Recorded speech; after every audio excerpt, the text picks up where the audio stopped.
Namatay ang isang lalaki matapos pagsasaksakin ng kanyang nakatatandang kapatid alas 7 ng gabi noong Sabado, Nobyembre 16 sa Sitio Ledesma, Barangay Pulacan, Laon City. Kinilala ang biktima na si Jupiter Harbonido, nasa hustong gulang binata, habang ang suspect na kapatid ay kinilalang si Jupil, 32 taong gulang binata at kapwa-residente ng nasabing lugar.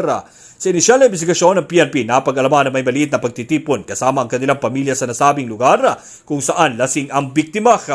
Sa kalagitnaan umano ng kanilang selebrasyon, nagkaroon ng mainitang pagtatalo ang dalawa sa loob ng kanilang bahay kung saan kumuha ng kutsilyo ang nakababatang kapatid at sinubukang saktan ang kanilang ina.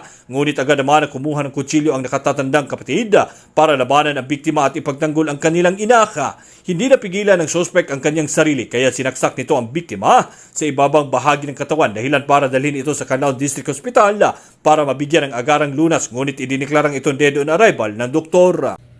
Ang balita mula sa Key5 News FM 97.7 Dumaguete. Ako si Key5 James de Trebayo Bandukilyo para sa kampiyon ng balita sa Serbisyo Publiko Kaligawan sa Negros. Key5 News FM. K5 News FM. News FM.